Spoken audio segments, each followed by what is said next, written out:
దేవునికి వాక్యాన్ని మనం నమ్ముచున్నామా? We all believe in the word of God. మన దేవునికి వాక్యాన్ని నమ్ముచున్నామా?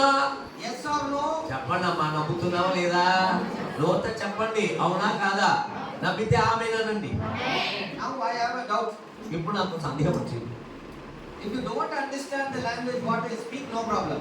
నేను మాట్లాడే భాష మీకు అర్థం కాకపోతే సమస్య లేదు. But if you don't understand what Anandaya is speaking, then problem. కానీ తెలుగులో మాట్లాడే ఆనందయ్య మాటలు మీకు అర్థం కాకపోతే నాకు సమస్య. I asked one question. నేను మిమ్మల్ని ఒక ప్రశ్న అడుగుతా.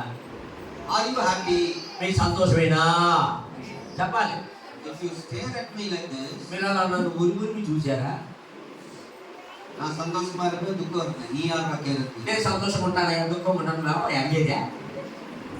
All of you seeing me like that, I'm getting frightened now. అలా మీరు అలా ఉరిమి చూసారా? నా భయం తడబుట్టింది. వేస్టా బెంగళూరు పోయిటాక మాట్లాడినా మా బ్యాంకులు పట్టడానికి వెళ్ళిపోనా? మాట్లాడినా పోనా? ఉన్నా పోనా? చెప్పండి. వెనకాల చెప్పట్లా. Thank you so much. చాలా వందనాలు. Okay. So the promise is that it is always full, and even if you take something, nothing is going to be. ఇక్కడ వాగ్దానం ఏంటంటే ఎప్పుడు తక్కువ కాకుండా మెండుగా ఉంటది, వెంత తోడిన అయిపోకుండా సమృద్ధిగా ఉంటది. Heaven will pass away, earth will pass away, God's word will never pass away. భూమి ఆకాశం గతించిపోయినా ఎన్నడూ దేవుని యొక్క